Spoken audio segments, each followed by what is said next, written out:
Nous allons étudier ici l'équation cartésienne et l'équation paramétrée d'une ellipse.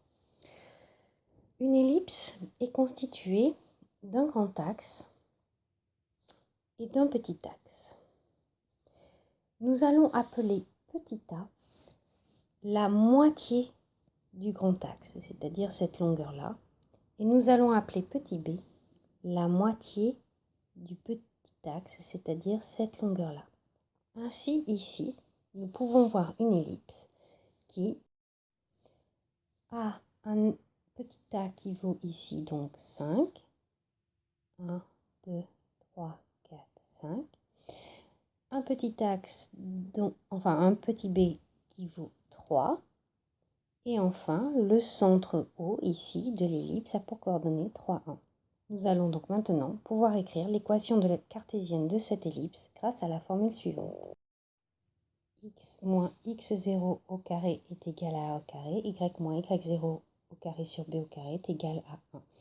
Ici, x0 est égal à 3, y0 est égal à 1, a vaut 5 et b vaut 3, ce qui nous donne x moins 3 au carré sur 5 au carré, y moins 1 au carré sur 3 au carré égale 1. Ce qui nous permet de conclure que l'équation cartésienne de cette ellipse est x moins 3 au carré sur 25 plus y moins 1 au carré sur 9 égale 1. Pour l'équation paramétrée d'une ellipse, nous prenons donc l'ellipse précédente de centre O de coordonnées 3, 1, de mesure petit a égale 5 et petit b égale 3. Nous allons donc utiliser la formule suivante qui est le paramétrage d'une ellipse. X de t est égal x0 plus a cosinus t, yt égale y0 plus b sinus t, où x0 et y0 sont les coordonnées du centre, a est la moitié du grand axe et b la moitié du petit axe. Voici donc ce que ça nous donne dans cet exemple.